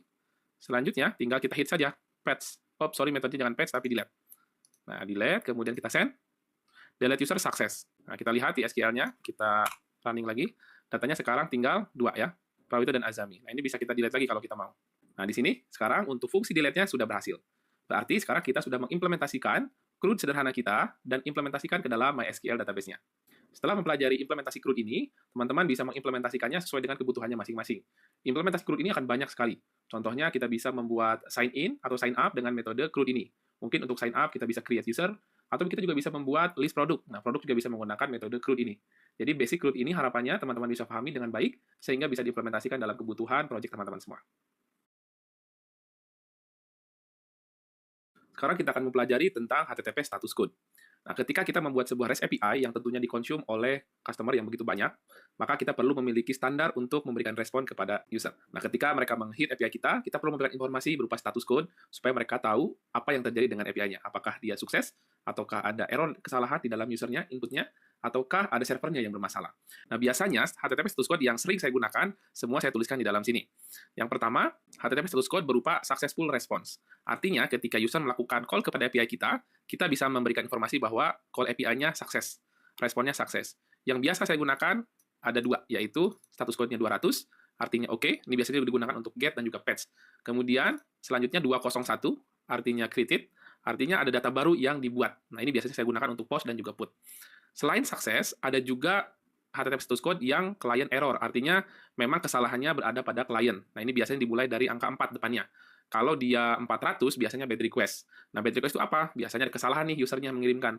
Contoh, kita butuhnya datanya email, name, dan juga address. Mereka tidak mengirimkan data dari ketiga ini. Mereka mungkin malah mengirimkan birth date, atau mungkin gender, dan lain-lainnya. Sedangkan yang require seperti name, email, dan address tidak mereka kirimkan. Maka kita akan kabari mereka dengan status code 400. Selain itu ada 401. Nah, 401 ini kalau kita sudah mulai menggunakan authentication ya untuk aplikasi kita. Jadi user harus login dulu ke aplikasi kita. Nah, kalau mereka mengakses API kita namun mereka belum login, itu berarti mereka unauthenticated. Artinya mereka tidak diizinkan masuk. Mereka harus login dulu. Nah, biasanya saya ngabari dengan 401. Artinya mereka unauthorized, tidak boleh masuk ke dalam API tersebut. Nah, kalau mereka sudah memasukkan passwordnya dan diizinkan masuk, biasanya ada juga error respon yang lain, contohnya 403. Nah, kalau 403 ini artinya forbidden. Nah, forbidden ini berarti dia sudah login, authenticated, tapi dia tidak diizinkan untuk mengakses API tersebut karena role-nya. Role-nya memang tidak diizinkan untuk akses. Nah, itu 403, artinya forbidden. Dia tetap tidak diizinkan masuk ke URL tersebut. Kemudian ada juga 404. Nah, ini sering kita lihat, artinya dia mengakses API yang salah. Jadi API tersebut memang tidak ada atau not found. Yang selanjutnya 405, method not allow. Nah, ini biasanya untuk beberapa metode yang kita tidak izinkan. Contoh, untuk mengakses slash user, kita hanya menyediakan metode get, post, put, atau patch, dan delete. Nah, mereka memberikan metode yang lainnya. Maka kita akan bisa mengirimkan 405, yaitu method not allow. Nah, yang terakhir biasanya ada error respon berupa server error respon. Biasanya dimulai dengan angka 5 depannya. Nah, kalau 500 itu biasanya saya sebut dengan internal server error. Nah, selain daripada ini semua, sebenarnya masih banyak sekali status code di dalam HTTP tersebut. Nah, teman-teman bisa mengakses URL yang saya sediakan di sini untuk melihat lebih detailnya lagi. Nah, namun yang sering saya gunakan kurang lebih ada sebanyak ini untuk status code. Saya pun menyimpan catatan ini semua di dalam codingan di sini, dalam file http statuscode.md. Nah, teman-teman bisa menggunakannya atau bisa mengcopy file ini dan bisa simpan di project API-nya, sehingga kalau suatu saat lupa bisa melihat kembali HTTP status code-nya. Nah, selanjutnya kita juga bisa memperbaiki beberapa respon yang kita miliki, yang sudah kita buat. Contoh, di dalam create user, nah di sini kita lihat, kita selalu kalau sukses itu res.json saja. Padahal kita bisa mengirimkan status code yang spesifik. Kalau seperti ini, pastinya responnya 200.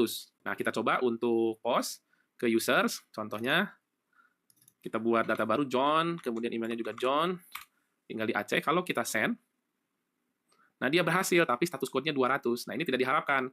Kenapa tidak diharapkan? Karena ini metodenya post, dan dia membuat data baru, baiknya 201. Nah, ini bisa kita ganti dengan res.status. Nah, kita kirimkan 201.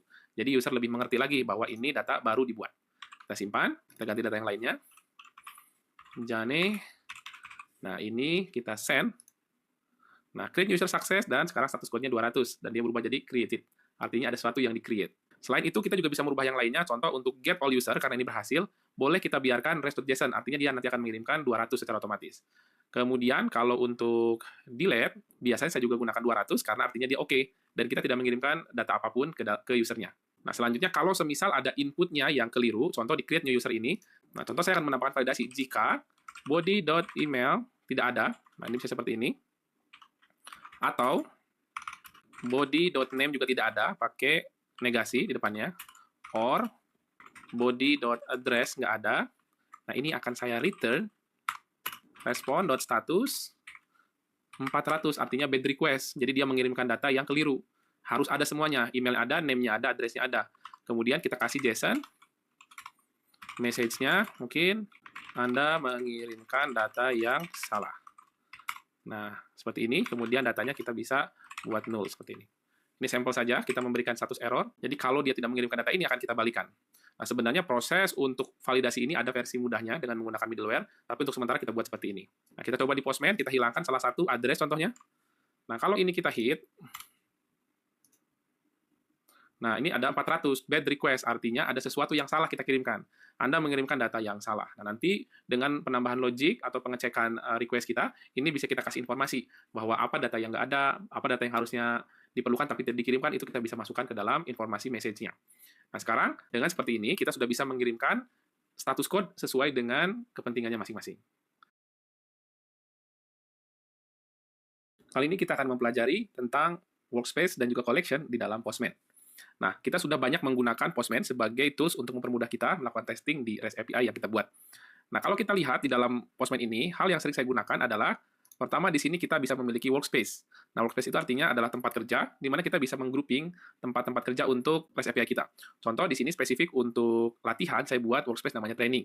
Tapi untuk kerjaan inti saya biasanya ada di my workspace. Kita juga bisa membuat, mungkin ada satu workspace lagi untuk spesifik untuk kantor tempat kita bekerja. Nah, itu bisa kita buat juga di workspace. Nah, di sini saya sudah memiliki workspace training. Kemudian, di dalam workspace training ini, kita bisa memiliki banyak kumpulan API. Nah, salah satunya adalah API yang kita buat di dalam materi Express MySQL ini. Nah, kita bisa buat collection. Nah, kita create collection. Nah, kita buat nama collection-nya apa? Contohnya ini, tutorial Express MySQL. Nah, seperti ini. Saya punya collection baru, tutorial Express MySQL pertama.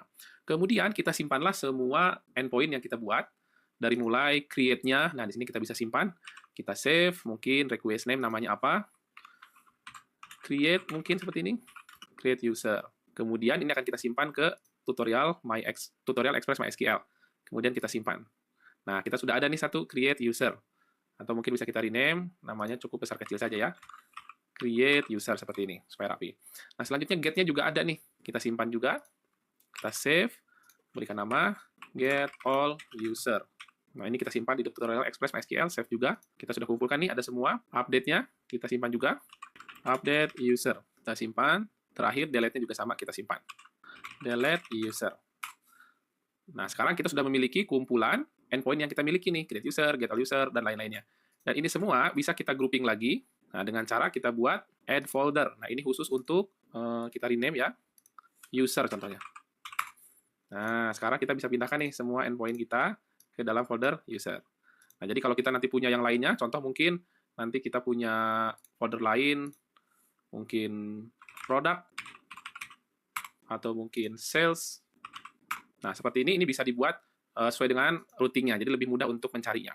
Nah, di sini karena saya baru memiliki user saja, berarti kita masukkan ke dalam folder user, kemudian semua endpoint-nya ada di sini. Nah, nanti semua collection ini bisa kita bagikan dengan teman-teman satu tim kita, sehingga mudah untuk mengaksesnya. Kita bisa invite teman kita di sini untuk mempermudah kolaborasi menggunakan REST API kita. Demikian materi tentang workspace dan juga collection di dalam Postman. ketika kita membuat sebuah REST API, ada kalanya kita perlu mengirimkan sebuah data berupa files untuk user kita. Contoh, kita ingin mengirimkan file image supaya bisa diakses oleh user, ataupun mungkin file PDF. Nah, gimana caranya supaya user bisa mengakses file di dalam REST API kita?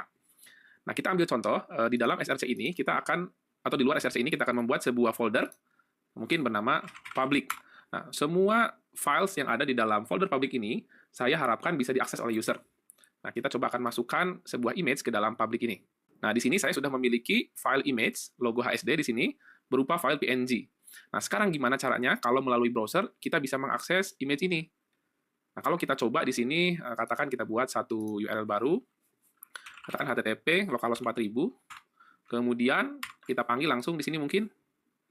Nah, supaya mudah manggilnya, kita rename saja menjadi logo strip HSD, ya, seperti ini.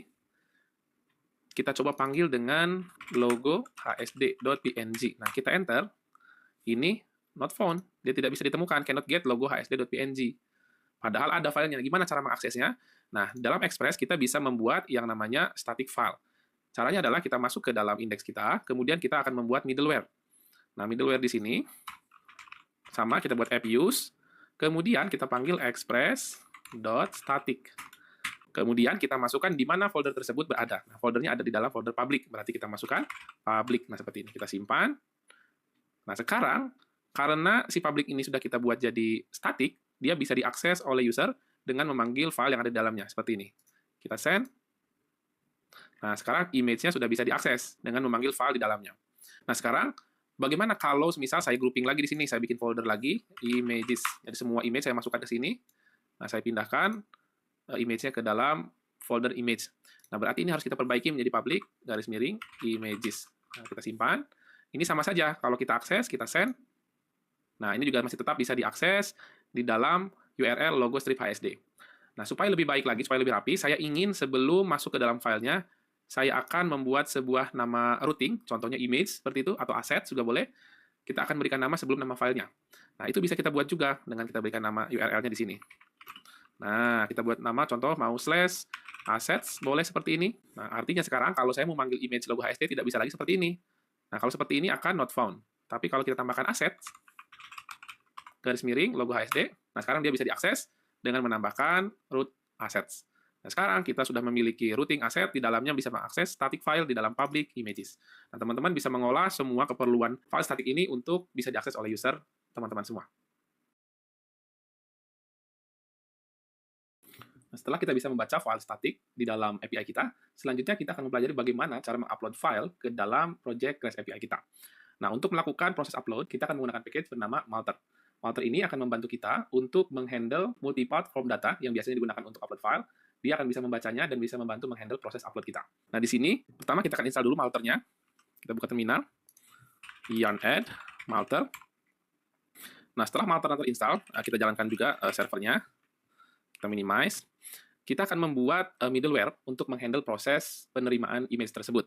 Nah, middleware itu akan kita simpan di folder middleware sini. Kita beri nama Malter ya.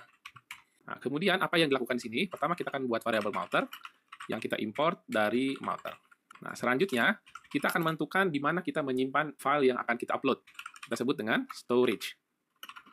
Nah, ini kita panggil malter.thestorage. Pertama kita tentukan destinasinya. Ya, jadi akan disimpan di mana file tersebut. Nah, di destination ini berupa function yang menerima request, file, dan juga callback. Nah, di sini kita akan menggunakan callback-nya. Jadi kalau callback-nya dengan error null, artinya dia tidak error, kemudian kita tentukan di mana letak folder untuk menyimpannya. Saya akan menyimpannya di folder public /images ya, biar dikumpulkan semua di sini. Karena saya akan berencana mengupload image. Kemudian, setelah itu kita tentukan file name-nya. Nah, file name juga sama, dia memiliki request, file, dan callback. Nah, kita gunakan sama juga callback-nya dengan errornya null. Nah, di sini kita tentukan nama filenya. Nama filenya itu biasanya kan kayak gini, testing.png. Perlu diingat, kita perlu menambahkan extension di dalam nama file tersebut. Nah, kalau saya, biasanya format untuk nama file ketika upload itu biasanya ada timestamp, nama file yang diupload dari si usernya, kemudian extension-nya. Nah, cara membuat ini gimana? Kita coba buat variabel. Pertama, membuat timestamp. Nah, timestamp itu saya buat dengan new date, kemudian get time. Nah, ini dapat timestamp dengan menggunakan JavaScript. Kemudian nama file ini testing ini didapat dari mana? Ini didapat dari file name. Dapatnya dari file.filename. Nah, ini akan mendapatkan nama file yang diupload oleh si user. Kemudian terakhir kita dapatkan extension. Dapat dari mana? Itu dapat dari extensionnya si file ini. Nah, untuk dapat itu kita perlu sebuah package, kita import path yang require dari path. Nah, ini default dari Node.js ya, kita bisa menggunakan path ini. Nah, kemudian kita akan ekstrak path extension name dari file original name. Nah, maksudnya di sini adalah dari file originalnya, biasanya kan seperti contoh logo hs.png, itu kan original name-nya. Di belakangnya ada .png. Dengan path.extension name ini, dia akan ambil extension-nya saja. Oke, kita dapat 3 bagian yang kita perlukan. Sehingga ini akan kita ganti dengan backtick. Kemudian yang pertama adalah timestamp. Kemudian strip. Nah, saya biasanya pakai strip. Kemudian ada file name. Setelah file name baru extension. Nah, seperti ini. Ini untuk file name saya ketika menyimpan untuk upload sebuah file. Selanjutnya, setelah itu kita siapkan function upload-nya. Nah, upload-nya itu caranya adalah malter. Kita ambil storage yang disimpan dari konfigurasi storage ini. Nah, seperti ini. Jadi malter, kemudian config storage-nya kita ambil dari sini. Malter di storage. Kalau sudah, kita export. Module export. Sama dengan upload. Nah, kita simpan. Nah, sudah kita siapkan middleware-nya, tinggal kita gunakan di sini. Nah, di sini untuk menggunakannya, saya akan membuat sebuah path baru, yaitu dengan metode post. Path-nya mengarah ke upload. Nah, seperti ini. Upload. Kemudian kita buat sama request, respond, kemudian function. Nah, nanti kalau berhasil, di sini saya kirim respond.json dengan message upload berhasil. Nah, seperti ini. Nah, di mana kita menggunakan middleware malter tersebut? Nah, kita gunakan di sini. Kalau kita ingin menggunakan middleware untuk keseluruhan aplikasi, kan digunakannya di sini. Ini middleware yang digunakan di keseluruhan aplikasi. Kita juga bisa menggunakan middleware spesifik di sebuah path. Di mana tempatnya? Nah, setelah kita menuliskan path-nya, baru di sini kita masukkan middleware-nya. Kita tambahkan koma di sini. Nah, berarti ini kita bisa pasang middleware-nya di sini. Middleware yang akan kita gunakan adalah malter. Ya, tadi yang upload tadi. Upload yang diimport dari middleware malter. Nah, ini nama fungsinya upload. Kemudian di sini saya akan mengupload sebuah file. Berarti kita pakai single. Karena di malter itu kita bisa mengupload lebih dari satu ya. Bisa single juga bisa lebih dari satu files. Kemudian ketika upload nanti, properti multiplatform datanya apa? Kita ingin berikan nama propertinya foto. Nah, kalau sudah seperti ini, kita simpan. Nah, sekarang kita coba upload ya. Kita masuk ke Postman, kita buka tab baru. Metode kita ganti jadi post. Kemudian ini kita arahkan 4000 upload. Nah, seperti ini. Kemudian jangan lupa karena ini metodenya post, kita ingin upload foto dengan form data ya. Kita jangan lupa pilih form data. Kemudian key-nya. Nah, key-nya ini sesuai dengan yang kita tentukan di sini. Nah, key-nya berarti harus foto. Foto. Nah, ini key-nya ini tipenya jangan teks tapi file. Sehingga kita bisa select filenya. Kemudian kita pilih file yang akan kita upload. Nah, katakan upload-nya ini, file PNG ini, kita upload. Kalau sudah, kita send. Nah, upload berhasil. Kalau kita lihat, kita sudah dapat filenya di sini. Nah, ada timestamp, kemudian, undefined.png. Nama file name-nya tidak ketemu ya, ini undefined. Ini perlu kita perbaiki. Nah, coba kita konsol dulu di sini, biar kita tahu file itu isinya apa aja.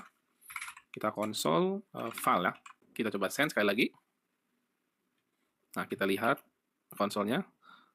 Oh, original name, tapi dia ada .png-nya ya. Nah, kalau gitu kita bisa ganti saja dengan original name saja langsung di sini. Nah, ini kita bisa ganti original name file.original name. Nah, berarti ini extension name, extension tidak diperlukan lagi karena format penulisan namanya cukup seperti ini. Original name. Oke, nah extension sudah tidak diperlukan karena dia sudah ada .png-nya. Oke, kita simpan sekali lagi, kita sembunyikan untuk terminalnya. Nah, kita post sukses dan kita dapat timestamp dengan nama yang sesuai ya, logo hsd.png.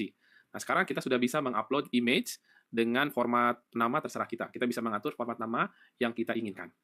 Nah, selanjutnya, selain kita bisa mengupload sebuah gambar ataupun file, kita bisa memberikan limit atau memberikan sebuah batasan. Karena kalau orang upload, dia bisa upload sebesar-besarnya. Nah, saya ingin membatasi supaya uploadnya tidak terlalu besar. Nah, berarti di sini kita bisa tambahkan lagi nih. Nah, kita kasih limit. Apa yang mau kita limit? Pertama kita limit file size-nya saja. Nah, file size-nya saya akan limit, katakan hanya 3 MB. Nah, 3 MB itu 3 dikalikan, nah 1 KB itu kan 1000 byte ya. Ini kalau ini 3 KB, nah kemudian kalau 3 MB berarti kalikannya seperti ini. Byte, kilobyte, baru MB. Berarti ini 3 MB ya. Oke, 3 MB. Kemudian kalau sudah kita limit, user tidak bisa mengupload lebih dari 3 MB. Nah, nanti kalau kita akan coba, kalau kita upload lebih dari 3 MB seperti apa. Nah, kita coba ganti filenya, kita select file. Nah, mungkin kita akan coba upload file yang besar. Nah, company profile-nya kan 55 MB nih. Kalau kita open, kemudian kita send, nah dia akan error. Karena dia tidak bisa menerima file lebih besar dari 3 MB. File too large. Nah, ini sudah kita handle. Nah, gimana cara menghandle errornya supaya tidak seperti ini, kita ingin berikan respon error. Nah, kita bisa menambahkan juga middleware untuk menghandle error. Caranya kita taruh di paling bawah, app use, kemudian kita buat sebuah function. Nah, yang isinya error handling. Ada error, ada request, ada respon, ada next. Nah, seperti ini. Biasanya cuma 3, ini ada 4, karena ini error handling. Selanjutnya, tinggal kita terima saja di sini. Nah, kita berikan respon, .json, nah, kita berikan message, sesuai dengan error message-nya apa. Nah, seperti ini. Ini adalah error handling, di mana dengan error handling ini, setiap error yang kita dapatkan dari project API ini akan masuk ke sini, kalau tidak di-handle di dalam function tersebut. Oke, kita simpan. Kalau kita send sekali lagi, nah, kita dapat message, file too large, ini terlalu besar. Kalau kita ganti lagi dengan file yang kecil, nah ini 2 MB ya, ini harusnya masih bisa. Kita upload pitch deck. Nah, upload berhasil, karena dia hanya 2 MB. Kita limit maksimal 3 MB. Nah, ini adalah file PDF ya, PDF juga bisa kita upload. Baik, demikianlah proses upload dengan menggunakan package Smalter.